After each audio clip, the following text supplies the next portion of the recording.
Hi everyone. బావ మరదలి ప్రేమాయణం part 5. గమనిక: ఈ పాత్రలు నటులకు సంబంధించినవి కావు. ఇది కేవలం కల్పిత ప్రయోజనం కోసం మాత్రమే. ఏదైనా తప్పులు ఉంటే క్షమించండి.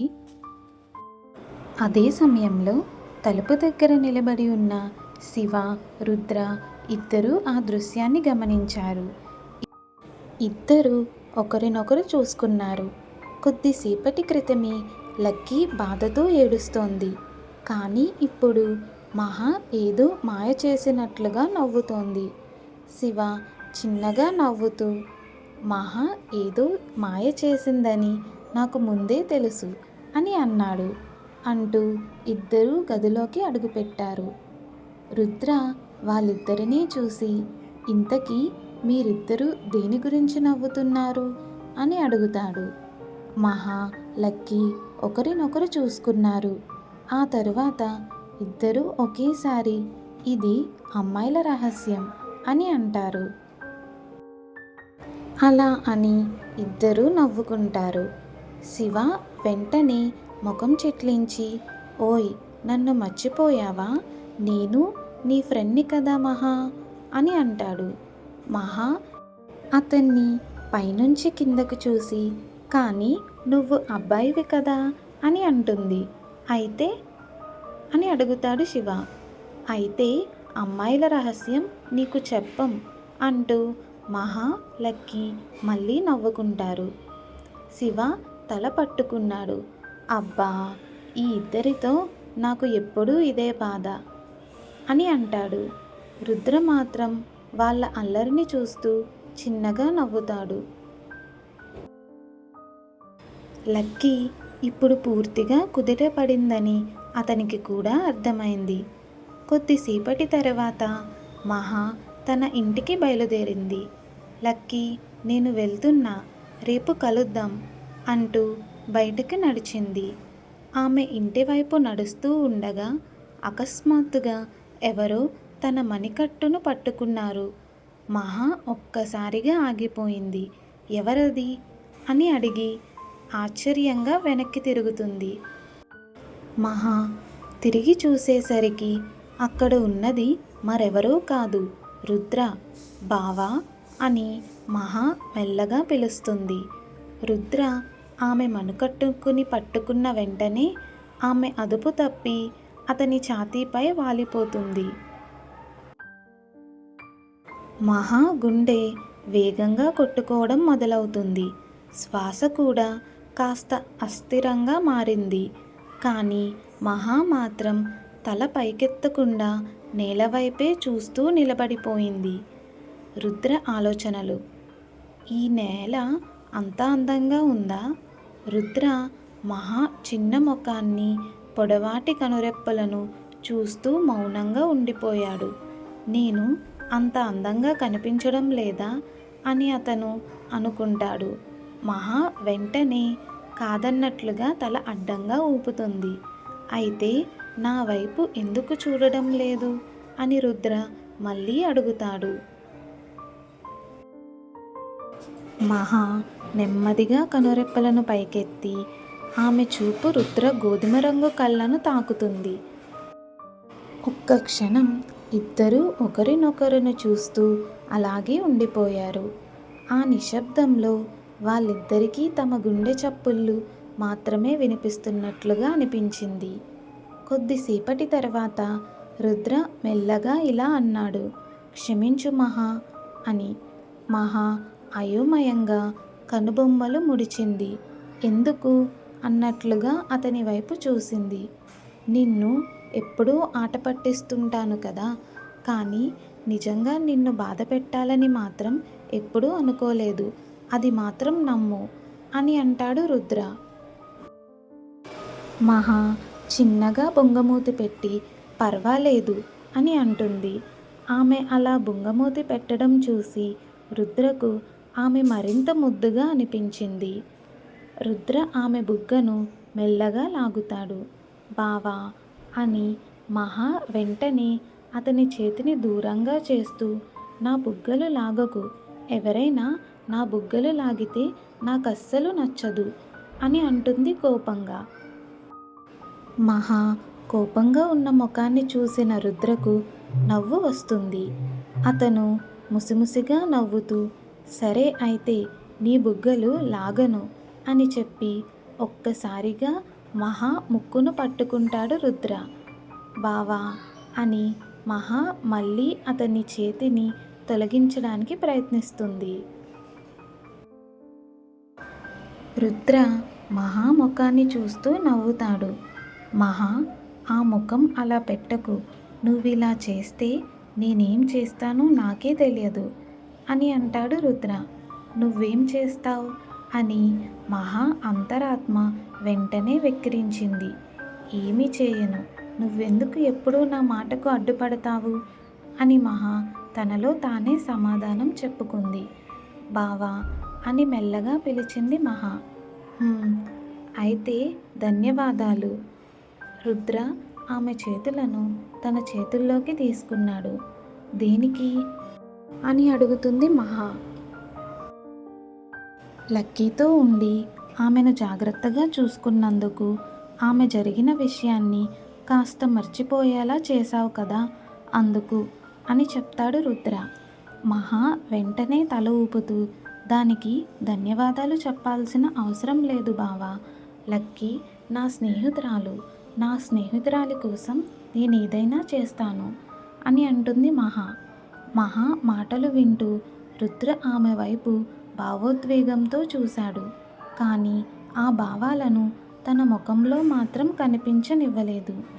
కొద్దిసేపటి తరువాత మహా మెల్లగా, బావా మరి నేను వెళ్ళనా అని అడుగుతుంది. రుద్ర కనుబొమ్మలు స్వల్పంగా ముడిచాడు. అతని చేతుల్లో ఉన్న తన చేతులను మహా చూసుకుంది. రుద్ర కూడా ఆమె చూపును అనుసరించాడు. కొద్దిసేపు మహా చేతులను అలాగే పట్టుకొని ఉన్న తరువాత నెమ్మదిగా తన చేతులను విడిచిపెట్టాడు. వెళ్ళు అని అన్నాడు రుద్ర. మహా చిన్నగా నవ్వి తన ఇంటి వైపు నడిచింది. రుద్ర మాత్రం ఆమె వెళ్ళిపోతున్న వైపే కొద్దిసేపు చూస్తూ నిలబడిపోయాడు. మహా ఇంట్లో. మహా ఇంట్లోకి అడుగుపెట్టగానే సంజన ఎదురుగా వచ్చింది. ఎక్కడికి వెళ్ళావు? నేను నీకోసం ఇల్లంతా వెతుకుతున్నాను.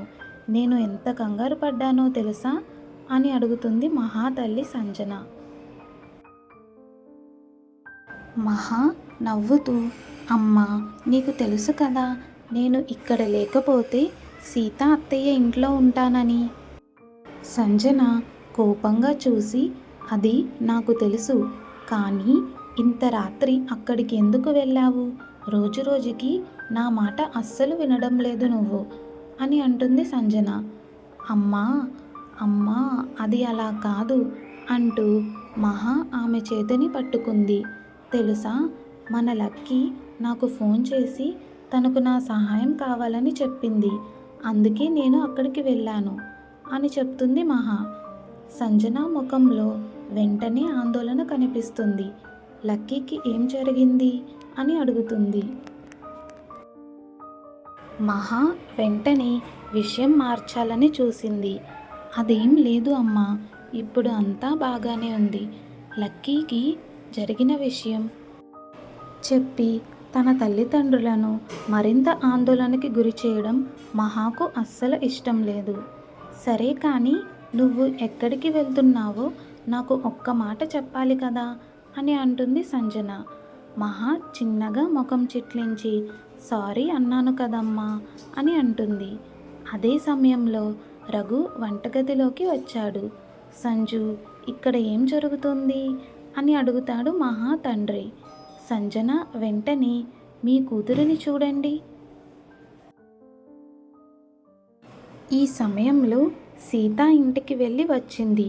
నాకు ఒక్క మాట కూడా చెప్పలేదు అని అంటుంది సంజన. రఘు మాత్రం నవ్వుతూ, అందులో తప్పేముంది సంజు అని మహా వైపు చూసి, మన అమ్మాయి సీత ఇంటికి వెళ్ళిందంటే అక్కడే ఉంటుందని మనకు ముందే తెలుసు కదా అని అంటాడు. మహా వెంటనే తండ్రి దగ్గరకు వెళ్ళి అతని చేతిని పట్టుకుంది. చూసావా అమ్మా, నాన్న ఎప్పుడు నా వైపే ఉంటారు అని అంటుంది మహా. సంజన కళ్ళు పెద్దవి చేసి మీరిద్దరూ కలిసిపోయి నన్నే ఇబ్బంది పెడుతున్నారు అనడంతో మహా, రఘు ఇద్దరూ ఒకరినొకరు చూసుకొని నవ్వుకున్నారు.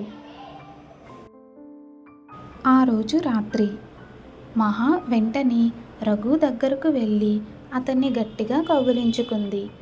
సంజన మాత్రం ఇంకా కాస్త అలిగినట్టుగానే చూస్తూ అక్కడికి వెళ్ళడంలో తప్పేమీ లేదు, కానీ కనీసం నాకు చెప్పాలి కదా అని అంటుంది మహా తల్లి. మహా వెంటనే రఘు వైపు తిరిగి, నాన్న నువ్వైనా అమ్మకి చెప్పు, ఇక నుంచి ఎక్కడికైనా వెళ్ళే ముందు అమ్మకు తప్పకుండా చెప్తానని చెప్పాను కదా, అయినా చూడు ఇంకా అలాగే ఉంది అంటూ సంజన వైపు చూసి బుంగమూతి పెట్టింది మహా. రఘు నవ్వుతూ సంజన వైపు చూసి, సంజు ఆమె వచ్చేసారి నీకు చెప్పి వెళ్తానని చెప్పింది కదా, ఇంకా తనని క్షమించు అని అన్నాడు మహా తండ్రి. మహా వెంటనే సంజనని కూడా కౌగిలించుకొని సారీ అమ్మా అని అన్నది. సంజన ముఖంలో చిరునవ్వు వచ్చింది. ఆమె మహా నుదుటిపై ముద్దు పెట్టి బంగారం నా తల్లి అని అన్నది. మహా గలగలా నవ్వింది. సరే ఇప్పుడు ఇంకేమీ మాట్లాడకుండా వెళ్ళి తిని పడుకో అని అంటుంది. సరే అమ్మా. ముగ్గురు కలిసి భోజనం పూర్తి చేస్తారు. కొద్దిసేపటి తరువాత సంజన తన గదిలోకి వెళ్ళిపోయింది. రఘు మాత్రం అక్కడే కూర్చొని ఉండిపోయాడు. మహా అని మెల్లగా పిలిచాడు మహా తండ్రి. ఏంటి నాన్న? రఘు తన పక్కన ఉన్న సోఫాను తట్టి ఇక్కడికి రా అని అంటాడు. మహా వెళ్ళి అతని పక్కన కూర్చుంది. ఏంటి నాన్న అని మళ్ళీ అడుగుతుంది. రఘు చిన్నగా నవ్వి, ఏమీ లేదు మహా, కాస్త పని ఒత్తిడి అంతే అని చెప్పి మహా వైపు చూశాడు. కానీ నీ నవ్వు చూస్తే నా ఒత్తిడి అంతా పోతుంది అని అంటాడు. మహా వెంటనే తన తండ్రిని గట్టిగా కౌగిలించుకుంది. రఘు ఆమె జుట్టును మెల్లగా నిమురుతూ, నీకు తెలుసు కదా మహా, నీ మీద నాకు మీ అమ్మకి ఎంత ప్రేమ ఉందో అని అన్నాడు. మహా చిరునవ్వుతో అతని భుజంపై తల వాల్చింది. కొద్దిసేపు మౌనంగా ఉన్న రఘు ఒక్కసారిగా పాత జ్ఞాపకాల్లోకి వెళ్ళిపోయాడు. నువ్వు పుట్టినప్పుడు జరిగిన విషయం నీకు తెలుసా మహా అని అంటాడు మహా తండ్రి. మహా తలెత్తి అతని వైపు చూసింది. ఏం జరిగింది నాన్న అని అడుగుతుంది. రఘు ఆమె జుట్టును నిమురుతూ నెమ్మదిగా చెప్పడం ప్రారంభించాడు. Next part continuous. ఈ బావమరదుల ప్రేమాయణం మీకు నచ్చినట్లయితే లైక్ చేసి, షేర్ చేసి, సబ్స్క్రైబ్ చేయండి. Thanks for watching.